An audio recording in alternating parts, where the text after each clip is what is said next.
So welcome everyone. We're going to go ahead and get started. It's nice to see so many familiar faces and meet all of you new people as well. I want to welcome you, and I love hearing your favorite thing about spring because spring is in the air and I just absolutely love it. It's a time for new beginnings and it's perfect because today we're going to learn all about how to get an AmeriCorps NCCC team at your organization.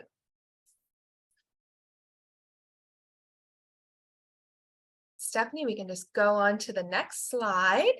Okay. I want to introduce ourselves today. My name's Dana Bryant. I'm the Outreach Officer at Volunteer West Virginia. If you haven't met me before, I grew up in West Virginia and I'm an AmeriCorps alum.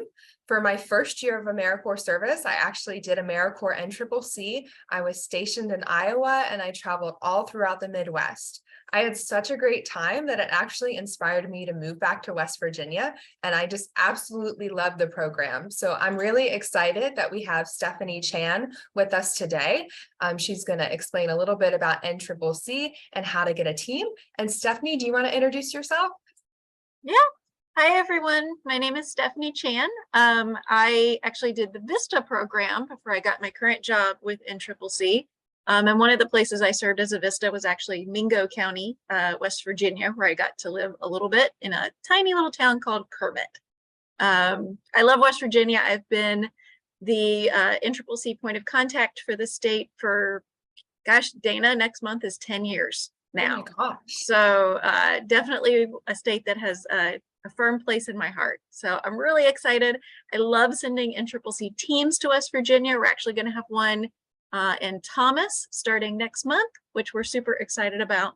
But fall is coming quickly, so it's a great time to be in the state, and I can't wait to tell you guys all about the program and how you can apply for one of our awesome teams. Thanks, Stephanie. Mm-hmm. So we can go on to the next slide. Today's webinar is part of our Volunteer West Virginia Wednesday series. You might already have caught on that today isn't Wednesday, it's a Thursday, and this is a special bonus webinar as part of AmeriCorps Week to help celebrate AmeriCorps members and all the wonderful things they do across the country and in West Virginia. So the premise behind this training, it's a free monthly webinar series where we do trainings, network, and most of all, we have fun. So today's going to be really informal. It's a great way for all of us to get together across the state. And if you have any questions, you can paste them in the chat box, and we're recording this webinar and we will send it out after the webinar today in case you need to step out or if you weren't able to make it. Hello.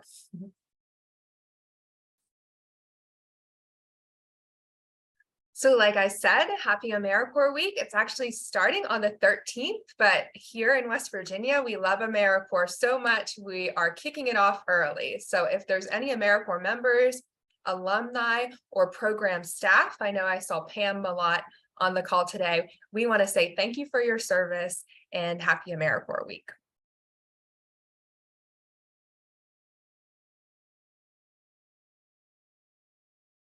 So we have some really cool upcoming topics in this webinar series. If you haven't already signed up, you can go on our website. They're all free. In April, we're going to have a really popular topic, volunteer recruitment, ideas that really work. We're going to be collecting ideas from across the state, and then we're going to share them with you. So if you manage volunteers, this is going to be an awesome webinar for you. And then in May, we're working with a consultant, and we're going to be doing a webinar all about approaching difficult conversations. And this one's going to be so interesting. If you ever need to have difficult conversations with your volunteers, employees, or board members, this is going to be a really great webinar, and you're not going to want to miss it. And then lastly, in June, this is a very popular topic that we get requested a lot, social media and marketing on a budget.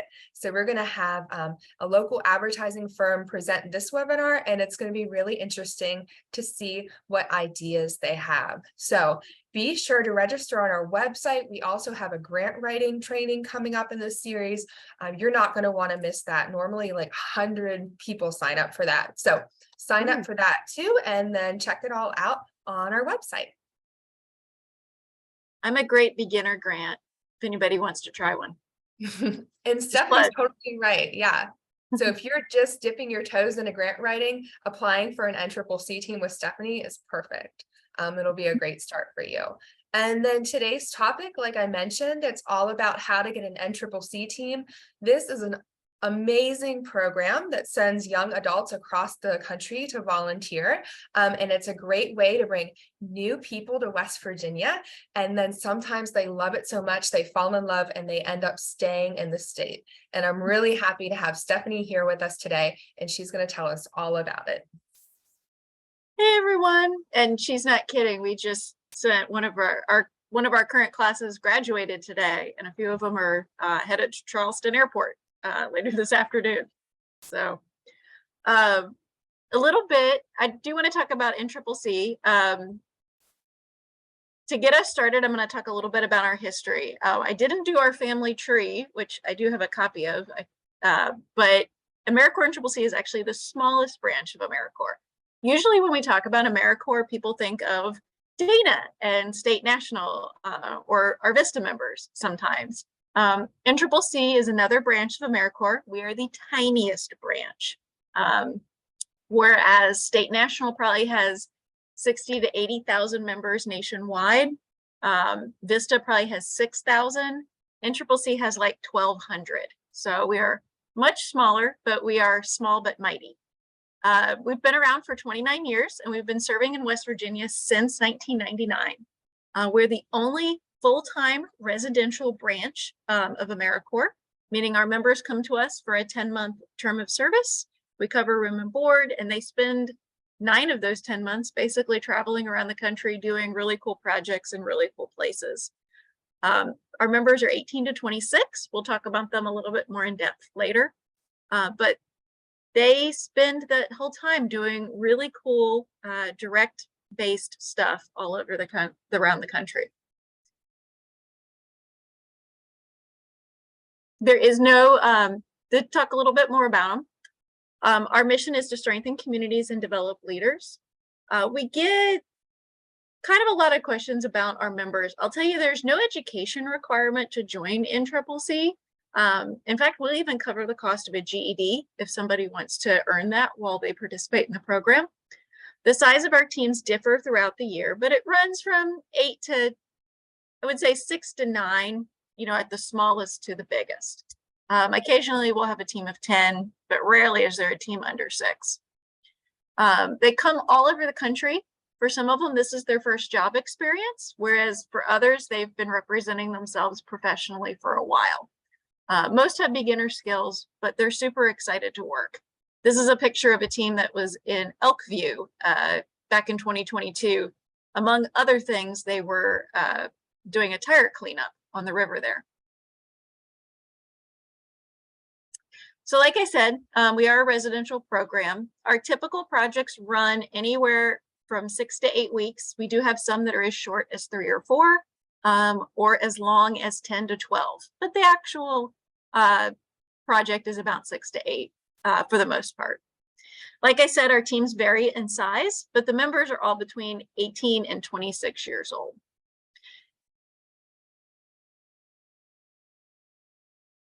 Our members do get a living stipend while they serve with us. And here's just some kind of basic info about them. The average member is between 20 and 21. About a third of them will be recent high school graduates, or they're earning their GED while they serve with us. A third will have some college experience, a year or 2 or a couple classes. And about a third will be college graduates. This is a great gap year program because it has a defined start and end date, and you get to basically try a lot of different hats on. We joke a little bit that this is kind of the program for people who don't know quite what they want to do or quite what they want to go to school for, because you do get to travel around and try out lots and lots of different projects. You can figure out what you really like and what you don't like. I have some members who tell me they want to be contractors and they want to run a construction company. We'll put them on a roof with a rebuilding program in like New Orleans in August, and they'll tell me real fast after that if they still want to be a contractor or not. So kind of some benefits to our members. You know, this is a great chance for them to build their resume, especially our members who are coming straight out of high school and don't have a lot of job experience. This gets them a lot of it fast. They get to travel the country and see new places. They get to experience new cultures, new food, new festivals. They get a living allowance. We call it a stipend that they get. It's broken out bi-weekly. And we cover most of their expenses. In addition to the stipend that goes in their pockets, you know, we cover their housing, their food budget. They get transportation, usually 1 to 2 15-passenger vans per team. We also cover their medical benefits if they get sick or injured, in addition to things like workers' comp and torts and like all of that other stuff. Members that complete the program also get an education award, which is about $6,000, and it can be used either to pay back student loans or for approved educational expenses. So that could be anything from like tuition to go to school, or, you know, buying a laptop so they could go to school. There's a couple study abroad programs that take it. It's a really, really versatile thing. It's put into trust in their name, and they get 7 years to use it. I know a lot of folks who graduated college and never thought they would go to grad school, but, you know, 3, 4, 5 years later, they're in their careers and they decide they want to get a certificate in something or get another degree, and the Ed Award is right there waiting for them. So it's been really helpful. A word on some of our eligible sponsors. Basically, if you're not a for-profit company, you're probably eligible to request or apply for an NCCC team. You know, in West Virginia, we've worked with local school districts, national and state parks, national and state forests. We've worked with city government. We've worked with county government. We've worked with nonprofits of all shapes and sizes, small as one person, all the way up to, you know, big ones that span multiple counties, and just basically everything in between. So moving forward, I'm going to show you kind of some broad service areas. So that's like one of the big questions I get is like, what can your teams do? So here's kind of, you know, 5 focus areas that are very broad. We do a lot of energy conservation work. So, you know, doing home weatherization to help reduce utility bills, or energy audits to help folks figure out, you know, what's leaking, like, you know, what can I do in my home to lower those energy bills in the summer or the winter. A lot of environmental stewardship stuff. We've built trails all over the state. We've done like water surveys for like invertebrate. We did a project in Morris Creek, so just south of Charleston, a couple of years ago. They needed to build some trout habitat. So we had a team that moved probably 2 or 3 tons worth of boulders and put them in the creek and arranged them so that there would be habitat for the trout that one of the local elementary schools was raising and then gonna release into the creek. We've done infrastructure improvement projects. One of my favorite infrastructure projects we did was in Sutton. They have this really cool brick road that runs through town, and it got damaged in the 2016 flood that hit the state. So we had a team go and, you know, they pulled up the cobblestones and smoothed everything, added more sand, you know, put the cobblestones back, you know, and helped repair that street. Natural and other disasters, I think we all kind of know what that is, but, you know, that's everything from, you know, sandbagging before and after to wellness checks, donations management, shelter, you know, support, home repairs, assessments. We've done a lot of bridge projects, built a lot of homes. And then urban and rural development is our catch-all. Basically, if you're thinking of something and you can't figure out what category it's in, it's probably urban and rural development. We just say that's our category for projects that address the needs of communities in ways that improve their quality of life. So food insecurity projects, community gardens, stuff with educational systems, you know, all of that kind of stuff would be urban and rural development. So just kind of drilling down from those broad categories, here's some examples of recent projects we've done in the state. You know, we've done home construction and home repair. That includes things like increasing ADA access for homes, you know, things like wheelchair ramps or those grab bars. after disaster, going through and helping with muck and gut or roofing projects. We've done a lot of donations management. People always think this is disaster, and yes, we help with donations management after disaster, but we've also helped nonprofits with their donations management systems. Basically going through and helping them streamline it or adjust it, write new policies for it. If they have a time of year they get lots of donations, or they have like bike giveaways or coat giveaways, in the fall, like we've helped with that kind of stuff as well. Trail work and cleanups, done lots of that around the state. We've helped build a couple of trails over near Scott Depot, and then, kind of in the northern part of the state. We've done the infrastructure projects at camps. We've done, there's a 4-H camp in Sissonville that we've helped with a little bit. I'm always trying to talk to those YMCA camps. We do those a lot in Kentucky, but not in West Virginia. So I'm pretty sure I saw somebody from YMCA on this call. We've helped with VITA tax projects across the state in Charleston, and then also up in Fairmont. And then we do a lot of educational programming as well. And that's anything from working with the schools for after school or enrichment programs to working with environmental, education programs at the national park, basically anything you can think of in between.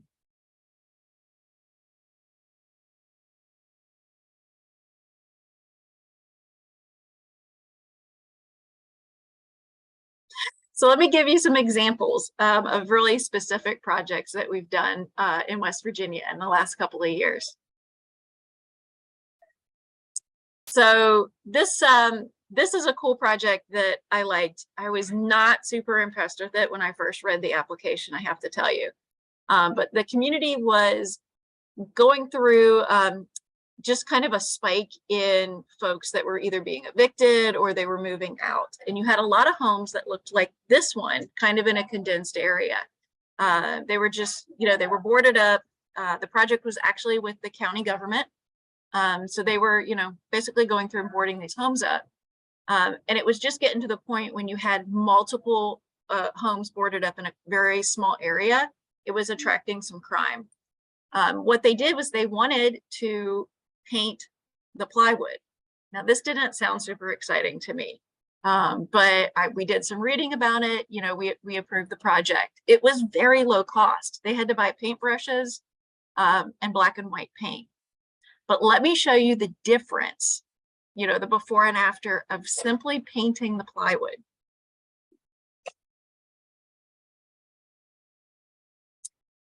I mean, when you add in kind of cleaning up the front yard, somebody just driving past probably wouldn't notice that this was a boarded up home. The team spent a month simply going through and putting new plywood on the windows, on the doors. And then on rainy days, they stayed in the county kind of warehouse area and painted the plywood, in preparation for going and installing it. I want to say they did about 60 homes in about 2.5, 3 weeks. And it was just such a radical difference, especially when you add in, sweeping the porch and kind of picking up stuff in the yard. We called this a blight reduction project, but the city county government was very appreciative afterwards, and the team got a lot of really cool service learning around it as well.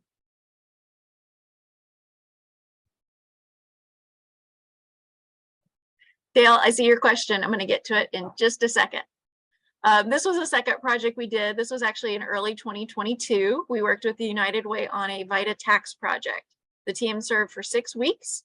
In addition to completing over 330 tax returns that brought over $400,000 back to those communities, they also worked with some other departments of the United Way, assisting in an after-school program, and then working to improve the ADA access at the United Way's main office building as well. They built a couple of wheelchair ramps. This was a really great project. It allowed the United Way to open up more locations, more appointments for folks to come get their taxes done there, and just, was able to expand that program a lot. We do like our tax projects. We try to do 1 or 2 a year. So if your program is part of the VITA, definitely reach out to us. We're always interested in that kind of a thing.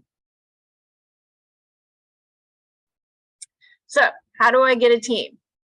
I know we're kind of flying through this. We are not your average grant, okay? Like most grants, we do have 2 steps to apply, a concept form and an application, but you can apply for up to 4 times a year. I'll show you the project rounds on the next date. Our members commit 10 months to us, but the average project is only, 3 to 6, maybe 8 weeks. So it's really, really doable for our sponsors who either don't have a large volunteer capacity or just kind of dipping their toes into the national service world. The grant application is easy. You're talking about, 3 to 6, 3 to 4 weeks, the team would be on site. It's a really great way to try out national service, to try out AmeriCorps at your organization. Also, there's no crazy uploading or mailing in a grant application. Everything gets emailed directly to me. So here's our project dates this year, and I'm going to spend a little bit of time on this slide. As you can see, we divide the year up into 4 project rounds. So the upcoming one is going to be August 17th through October 10th. That means the team would arrive no earlier than August 17th, and they would depart no later than October 10th. Now, I will tell you, to be competitive, it is better to ask for, either the whole round or the first half or the second half, the first 4 weeks of the round or the last 4 weeks. Asking for just like time right there smack in the middle, that isn't as competitive, because then I would have to find folks who could go on either side of you. I have to fill up that whole round date, if that makes sense. So, like I said, a minimum of 3 weeks, but we're looking, or you could apply for up to that whole project round. August or October is very popular. If you're round 2 and round 3, October through December, and then January to March, actually our least popular rounds. So again, we're always looking for folks regardless of the project round date. But I will tell you, rounds 2 and 3 are less competitive than 1 and 4. You can apply for all of these rounds if you would like. Once you've sent an application into us, if you want to apply for an additional round, you just have to update the application and send it back. So really the bulk of the work is just the first time you fill out the application. It doesn't change much from year to year. So really, once you get it done, you can kind of just use that as your template moving forward. We do a concept form first. Our concept form is very short. It's a couple pages, mostly tell me a little bit about yourself. What do you think the team would do? Things like that. Concept forms are due a couple months prior to the round start date. So for a team that would arrive in August, our concept form is going to be due at the end of April. And we will send that concept form out to folks after this call that are interested. We use the concept form to look for red flags. So if basically stuff I need to follow up on or ask questions about. Once a concept form has been accepted, we actually send out the application template to you. We do a webinar to help people understand the application, share best practices, technical tips, and you also get all of my contact information. And my job is to help you guys walk through this. I hold a lot of folks' hand. I'm a lot of folks' first grant. So there's a lot of assistance as you guys fill out the application.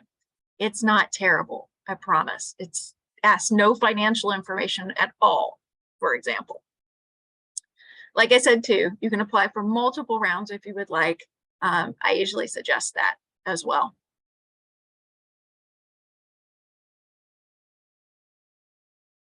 So if you're thinking, okay, I'm interested in this, how do I write a good application? Well, the first thing is to kind of look at these 4 points. The project should address a compelling community need. It's up to you what that compelling community need is. We're never going to tell you guys what you should apply for, but we will ask you to explain why it's a need through your basic grant need statement. There should be well-planned tasks, and we do need to talk about supervision. Our teams are enthusiastic, but they're green. So they do need a supervisor with them to kind of explain how to do it, whatever it is, and kind of, oversee it so that it's done, the way you all want it done. Our teams can do pretty much anything aside from, lobbying and fundraising, so they can't write grants for you. But the sky is kind of the limit as far as actual tasks. Your application should list those tasks, and we do like variety. So I've seen applications that are just one thing, but I've also seen applications that have 15 different projects on it. We love both. The project should involve the community, including volunteer support, if it's appropriate for your project. Some things do involve the community and some things naturally don't. If it does, we'd like that described. And it should talk about ways that members can grow and develop. Have an orientation plan, talk about what they would need to be trained on. Are you going to do that on the job, or is it like a video they need to watch? Also, we want to talk about service learning. That's like the big picture stuff. So, why are we doing this task that we're doing? In Sutton, when we were replacing the cobblestones and kind of fixing that brick road through town, we talked about this 2016 flood. We talked about the history of the community. We talked about the brick road and kind of why this community had a brick road and others don't. That big picture kind of, why are we here? Why are we doing this stuff that all of your organizations do so well anyway?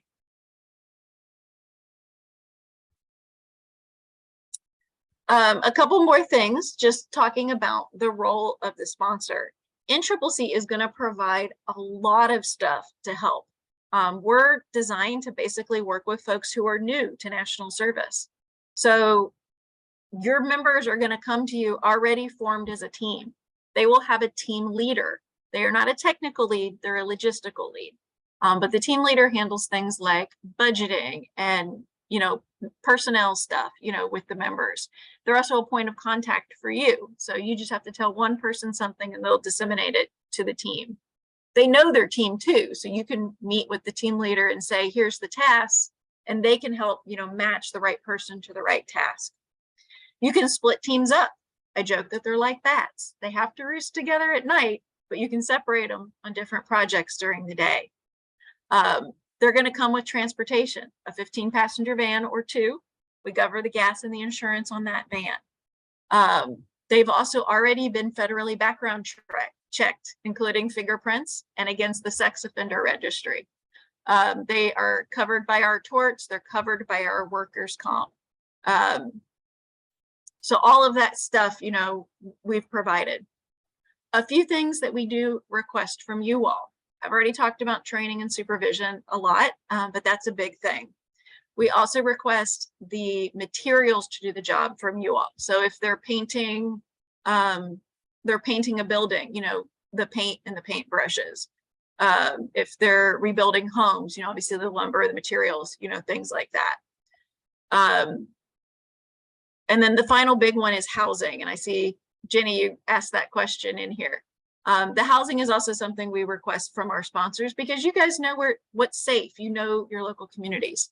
I'm looking for 4 walls and a roof with a locking door. Okay, we can bring cots. You don't need to worry about beds. If there is a place for them to cook and store food, doesn't have to be under the same roof, but at least nearby, we will give them a food budget so that they can go grocery shopping for themselves. Should have parking, for those 15-passenger vans. Showers, bathrooms, again, doesn't have to be under the same roof, but at least nearby. So we're very flexible about housing. I know folks say that that's a barrier, but I am here to help with that. I can actually look up counties and look up, I have access to our database, so I can actually look up previous NCCC sponsors in your community and let you know who that is because they solved the housing problem, so maybe they can help. It's also really common for us to have a co-sponsor with our projects. So we'll have organization A, and then the co-sponsor is a state park or a national park or a 4-H or a YMCA camp or some other building, and the team works there 1 or 2 days a week or for a full week or something, kind of in exchange for the housing. We sleep in a lot of our housing sites end up being things like a church or a synagogue. We've stayed in state parks, like I said. We've stayed at 4-H camps. I think in one very memorable project, we stayed in the education center at like a nature center style place. We've also stayed in a museum that had like a big giant conference room with a bathroom and shower.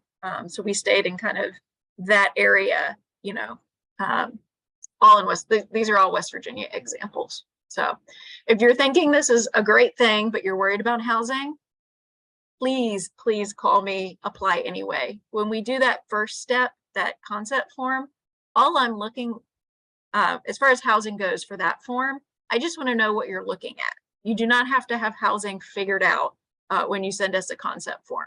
I just want to know what you're looking at. So that kind of ends everything for me. But I'm going to go to the next thing, which is questions. I think I've answered a lot of them, but are there any other questions that I can answer? Dana stayed in an office. Yes, in an actual office building, and so at night we would sleep in their offices, and then in the morning we'd have to scurry away so they could do their work. So yeah, the sky's the limit. Like Stephanie said, don't let housing get you down, because teams love sleeping in these creative places. They do. They've talked about, you know, I remember that time we stayed in a museum. It's the camp thing is really popular. Our program basically runs, it's kind of like the school calendar. It runs from like August to May every year. So we're actually very popular with summer camps because they're closed, you know, well, they're not running summer camp, you know, during that time of year. So having extra help to close things down for the season, you know, as winter is approaching, or open them up and like do all the infrastructure stuff to get them ready for summer camp, you know, they can be really great partners. As long as housing is within a 45-minute commute to wherever their main work site is, you don't have to have housing really close. We try to keep it within 45 minutes to an hour each way, just so they're not spending all day driving though. That makes sense. So Stephanie, we have a few good questions in the chat. Mm-hmm. Do you want me to read them to you, or do you want to read them and answer them? What would be easier? See. I can answer a couple that I see, but if I miss any, would you let me know? Mm-hmm. Okay, James, you asked if the project takes longer than the time you applied for, is that an issue? So James, what happens is you apply for the time period, you know, you're interested in. So let's say you apply for 4 weeks. You know, if or let's say you apply for 8 weeks. If I'm reviewing this application and I'm like, you know, this could really we could do this in 4 weeks, because they work really fast. The biggest complaint I get from teams is, oh, they ran out of stuff for us to do. I've seen them turn an overgrown field into a soccer field in like a day. So we would probably give you like 4 weeks. It is way more common that teams finish work early than it takes more time for them to do the work than you were allotted. But you are assigned a time period, so they can't really stay past that, because what's happened is they've been awarded to another organization, you know, from that time on. So if they stayed longer, that next organization wouldn't get them for their full amount of time. Does that make sense? That's also why I encourage you to apply for multiple rounds. So that way there's a chance you could get another team to kind of backfill. We've been doing, especially disaster stuff, we do that for years. Sally, you asked, what is the dollar amount for the hosting organization? So there is no match or cost share to host an NCCC team. There's no money exchanged at all. You just apply, and it's kind of just a competitive process. Sally, let me know if that answered your question. So, yep, this is a free thing. Obviously, it's not completely free because you have to buy the materials, you know, and sometimes there's something with the housing, but there is no match or cost share to host an NCCC team. Again, designed to work with folks who are very new to the national service world. And we've worked with organizations as small as like 1 person, you know, nonprofits. Let's see. All right. Jenny's from Sutton. Jenny, we loved that project. We actually had a second team maybe a year ago go up and actually work for Army Corps of Engineers in Sutton. They built a trail. I think they named it the Sunrise Trail up there. Loved that project. Jessica, you asked, can you be contacted? So we actually send Dana and her coworkers a list of all of the projects that are going to be where NCCC teams are going to be and what they're doing each project round. There, like I said, there's a team that'll be arriving kind of mid-April to the town of Thomas over in kind of the eastern portion of the state. I think they're going to work with that Make West Virginia Shine event that's going on just around the time of Earth Day out there. Also for teens, so our members are 18 to 26. Like I said, we are actually looking for applicants right now that want to start this summer. We can send you a link to our website if you're interested in applying for that. You know anybody. You don't have to be 18 when you sign up or when you apply to the program. You just have to be 18 when you arrive for training in July. So. Sherry, it is a team-based program, so you would be awarded a team. Like I said, they run anywhere from 6 to 9 folks on average, but they're kind of like bats. You can separate them to work on different things throughout the day. So if you have a variety of projects and each project takes, maybe 2 or 3 people, you can split them up to work on different stuff. They don't have to stay together all day working on the same project together all day. That does mean you would need to talk about supervision. So there's folks supervising each of the different tasks as well.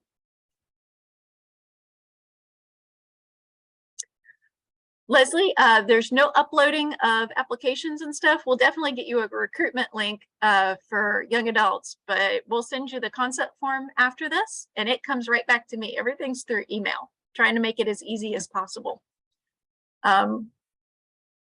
To let you guys know, let's see, we have been talking about kind of the normal process to apply. I do have a condensed version if there's a disaster.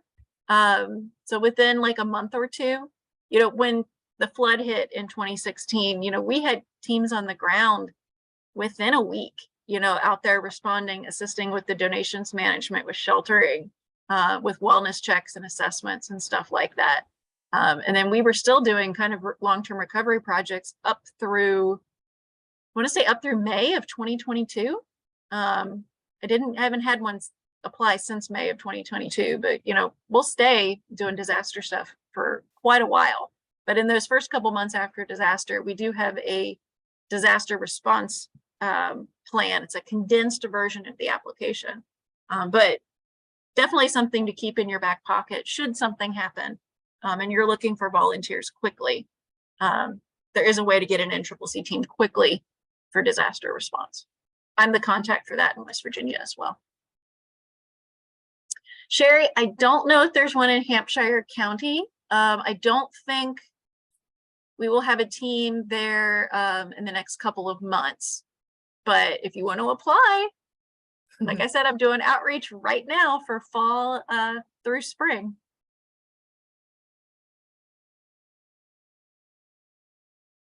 If you're interested, if we've ever had a team in Hampshire County, I can look that up and let you know afterwards if you send me an email.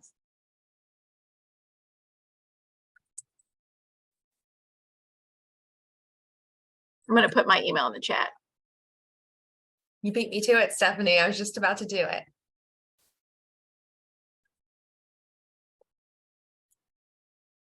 I'm going to put those dates back up here a little bit, just in case folks wanted to write anything down.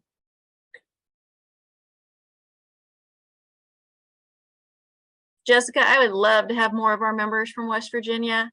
West Virginia is actually usually in the top 3 states for like AmeriCorps members. Like more folks in West Virginia, become AmeriCorps members than like all of the other states out there. It's a huge state for volunteer, just volunteer spirit and volunteerism. Not a lot of them come to NCCC though. And I think that's because they don't know about us, which makes sense because my recruitment budget is like me and it's not my full-time job. we're a great recruitment tool too. So if you have like state national positions, our members come to us, for that variety. 1 month they might be building homes after disaster. Month after that, they might be working on, trail building on an environmental project. A couple months later, taxes, so they get a lot of variety. But a lot of them will find something they really like, and then they'll do a second year of AmeriCorps, either in Vista or State National, to kind of build their resume for that specific thing. So if you've got a team serving with you, for 3 or 4 weeks, it's like a 3 or 4 week job interview. It's a great way for you to, kind of increase your recruitment pool, as it were, because they'll also talk to their other friends. We get about 100 members in every class. So they'll talk to their fellow teammates on other teams about their project, and it just kind of expands your reach, as it were.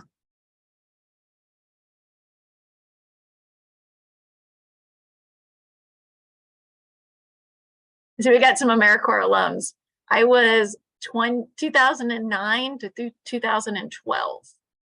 And I spent most of 2010 through 2012 in West Virginia.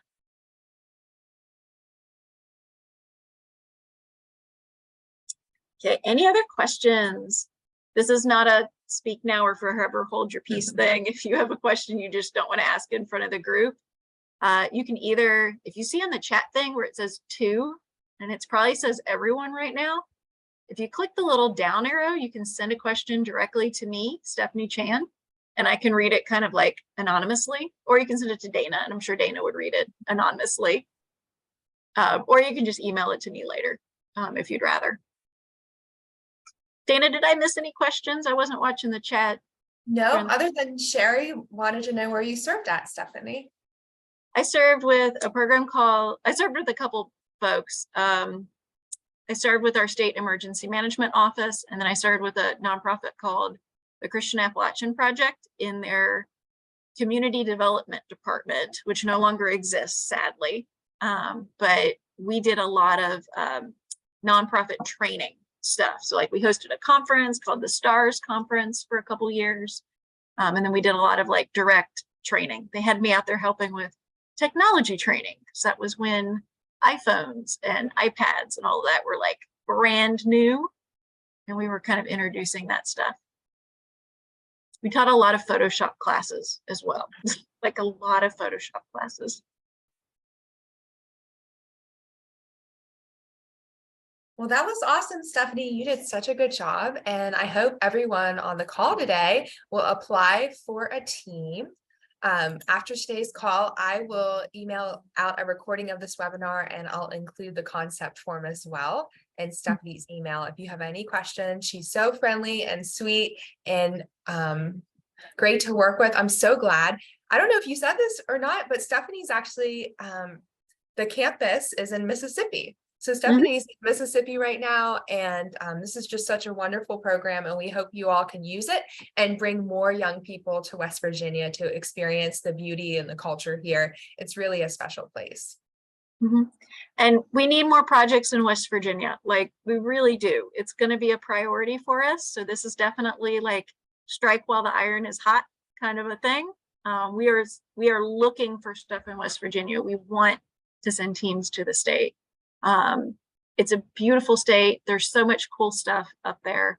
And we want our teams to experience that, and also to help get things done, because there's also a lot of stuff that needs to get done. Sherry, I saw your Red Cross thing. I actually have a team serving with Red Cross in Kentucky right now doing weather radio. They're handing out weather radios and doing the home fire smoke alarm, sound the alarm campaign. They're doing a big blitz with that right now. So the sky is kind of the limit. If you want to call me and ask, is this something they could do? Please do, or email me. I love brainstorming sessions. So I'm also really great. Dana, I'm going to plug your grant writing thing that you guys are doing in a couple months. Like I said, I'm a great beginner grant. I know some nonprofits use me as like their professional development plan. If you've got somebody on your staff who's always wanted to learn to grant write, I hold folks' hand through the whole process. So I am a great thing for you to give them. There's no money exchanged. I'm not asking any financial information. So it's basically you're applying for people. to come out and do your thing. Very similar to the old CCC teams, that build a lot of our state and national parks and roads and stuff. So. Cool. I think we're done, Dana, but yep. Great beginner grant for grant writing class. Yeah, great beginner grant writing. Do it. It's going to be so much fun. You would love it. You won't regret bringing a team to your hometown, and they'll love it as well. And Stephanie, thank you so much. You did an awesome job, and look out for my email. And I hope you all enjoy the rest of your day today. We'll see you soon. Bye. Bye, everybody. Thank you.